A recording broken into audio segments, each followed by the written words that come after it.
बहू का तकिया कलाम। सिद्धि की एक आदत थी। उसे इंग्लिश के शब्दों को अपनी हर बात के बीच में बोलने का बड़ा शौक था, खास तौर से स्टॉप। स्टॉप मम्मी जी, ये क्या कर रही हैं? बिल्कुल स्टॉप हो जाइए। कितनी बार कहा है कि किचन में कुछ भी सामान इधर उधर करने से पहले पूछ लीजिए। अरे क्या स्टॉप स्टॉप करती रहती है। तेरा बस चले तो पूरी दुनिया स्टॉप करा दे। और हाँ, सामान इधर उधर नहीं, मैं बस ये देख रही थी कि चीनी कहाँ है। चाय पीने की तलब थी।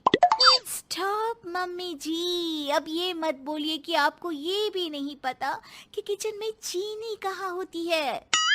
सास को सिद्धि की बात बिना सर पैर की लगती है। वो उससे बहस नहीं करना चाहती, सो वहां से निकल जाती है। सिद्धि कमरे में। स्टॉप, मैं कहती हूँ बिल्कुल स्टॉप। मैंने कहा बिल्कुल स्टॉप। नहीं करता स्टॉप बिल्कुल। अरे यार, बिजली की वायर जोड़ रहा था, तुमने स्टॉप होने के लिए बोला और ये देखो क्या हुआ, करंट लग गया। अब करंट लगने पर चिल्ला रहा हूँ तो भी स्टॉप। अरे चाहती क्या हो तुम? स्टॉप, मैं क्या चाहती हूँ? अरे अब कैसे स्टॉप हो जाऊं? मेरा मतलब है स्टॉप स्टॉप। सिद्धि फिर चली जाती है सब्जी वाले के पास। भैया, वो बैंगन किलो और आलू 5 किलो। Stop stop. काफी देर होने के बाद भी सिद्धि को उसका सामान नहीं मिलता। क्या है भैया, कब से बोल रही हूँ आलू 5 किलो, बैंगन 2 किलो, फिर दे क्यों नहीं दे रहे हो? भैया स्टॉप। बहन जी, मैं तो 2 मिनट में तोल दूं, लेकिन आप ही तो बोल रही हैं स्टॉप। अब इतनी तो अंग्रेजी हम भी जानते हैं ना कि स्टॉप का मतलब होता है कि रुक जाओ, तो रुक गए भाई। अरे यार, क्या लोग हैं। स्टॉप। अरे तोलो तोलो चलो। किसी तरह सामान लेकर सिद्धि घर आती है, जहां वो देखती है कि ढेर सारे मेहमान बैठे होते हैं। सिद्धि आते ही जोर से चिल्लाती है, स्टॉप! आप यहाँ सब कैसे? अरे अब कैसे स्टॉप हो जावे बहू, जितना आना था आ गए हम। अब हाँ बैठिए ना। सासू माँ, आप बात करिए, मैं चाय बनाकर ला रही हूँ। सभी बात करने में लग जाते हैं कि तभी सिद्धि किचन से निकल कर आ जाती है। Stop stop. अरे क्या खाएंगे आप लोग? पकौड़ी बना दूं या चीला, या फिर इडली बना दूं? अरे जो मर्जी बना दो, बस ले आओ जल्दी से बहू, इन लोगों को निकलना है, कोई जरूरी बात करने आए हैं। अच्छा अच्छा स्टॉप। सिद्धि स्टॉप वाला अपना तकिया कलाम बोलकर निकल जाती है, लेकिन थोड़ी देर बाद जब वो कमरे में चाय नाश्ते के साथ आती है तो जरूरी बात हो गई आप लोगों की, या मेरे डर से शांत हो गए कि चुप हो जाओ, सिद्धि आ गई है। बोलिए ना। बस जैसे ही सिद्धि ने कहा बोलिए ना, घर में चकर पकर की आवाज गूंजने लगती है। अरे तुम स्टॉप क्या बोल कर गई, सभी शांत हो गए, अब बात शुरू करेंगे। हाँ भाई, बहू तुम वो स्टॉप बोल कर गई तो हम लोगों को लगा कि शायद तुम भी सुनना चाहती हो कि हम लोग क्या बात कर रहे हैं। फिर जो मेहमानों की बात शुरू होती है वो घंटों बीत जाते हैं, चलती ही रहती है। अरे तेरे स्टॉप के चक्कर में दोपहर हो गई, अब जाकर सबके लिए जा खाना बना कर लिया। तभी स्टॉप नहीं बोला होता तो अब तक बात खत्म हो चुकी होती। बेचारी सिद्धि करती भी क्या, खुद के स्टॉप बोलने की आदत से खुद ही परेशानी मोल लेती है।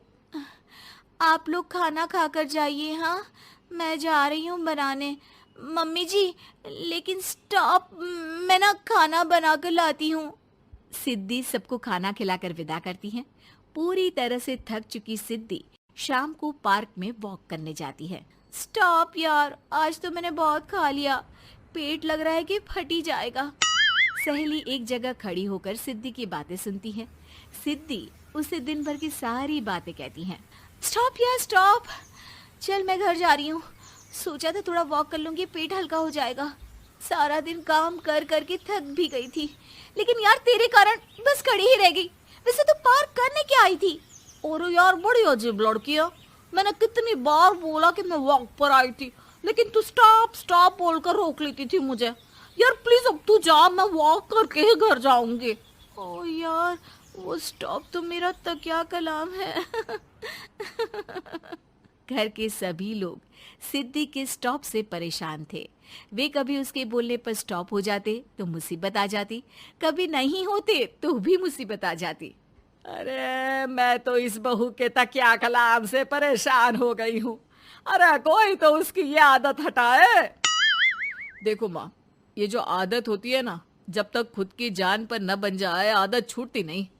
अरे उसकी जान पर बनाए उससे हमें क्या, हम लोगों के लिए तो ये परेशानी का कारण बनती ही जा रही है। उधर सिद्धि खुद सोचती है, अरे यार, पहले बाजार से देर, फिर दिन का सारा खाना, और फिर पार्क में मैं टहल भी नहीं पाई। क्या करूं? इस तकिया कलाम के कारण मैं खुद ही परेशानी झेल लेती हूँ। एक काम करती हूँ, आज से सोच समझ कर बोला करूंगी। बहू स्कूटी उठाती है और निकल जाती है, लेकिन जैसे ही वो बीच चौक पर पहुंचती है, स्कूटी फिसल जाती है और वो नीचे गिर जाती है। हाय रे, कोई तो बचाओ, किसने टक्कर मार दी मुझे? कितना दर्द हो रहा है, कोई तो डॉक्टर के पास लेकर चलो। स्टॉप। बस जैसे ही बहू स्टॉप बोलती है, सारे वहीं रुक जाते हैं। बड़ी घमंडी औरत है, एक तो हम बचा रहे हैं, ऊपर से देखो स्टॉप बोल रही है। स्टॉप? कोई नहीं है क्या इस पूरे शहर में? बहू अपने तकिया कलाम की रट लगा कर रखती है। स्टॉप, कोई है? कोई स्टॉप? लोग उसकी मदद के लिए आगे तो आते हैं, लेकिन जैसे ही उसका तकिया कलाम सुनते हैं, वहां से निकल जाते हैं। तभी कहीं से उसका पति लौट रहा था। वो बीवी को रास्ते में पड़ा देख हैरान रह जाता है। अरे तुम यहाँ, कितनी चोट लगी है तुम्हें? पति आसपास खड़े लोगों पर गुस्सा हो जाता है। आप लोगों को दिखाई नहीं दे रहा कि मेरी बीवी को चोट लगी है? कोई भी नहीं है जो उसे उठाकर बिठा सके? अरे भाई साहब, कोई क्या मदद करे इस महिला की? और इतनी घमंडी है, जब भी इन्हें उठाने की कोशिश करो स्टॉप स्टॉप बोल देती है। स्टॉप? ये क्या बोल रहे हैं आप लोग? मैं पिछले आधे घंटे से दर्द सह रही हूँ। स्टॉप। पति समझ जाता है कि मामला क्या है। वो सर पर हाथ रख लेता है, लेकिन जल्दी ही बीवी को डॉक्टर के पास ले जाता है। ओह, इन्हें तो बहुत ज्यादा चोट लगी है। आप लोगों ने इन्हें लाने में कुछ ज्यादा ही देर कर दी है। रुकिए, मैं चेक करता हूँ। डॉक्टर जैसे ही बहू के पास पहुँचता है। हाँ तो मैम, कहाँ चोट लगी है आपको? यहाँ। स्टॉप। डॉक्टर देखते देखते अचानक रुक जाता है। अब भी स्टॉप? अरे नहीं नहीं डॉक्टर साहब, अब तो सपने में भी स्टॉप नहीं बोलूंगी।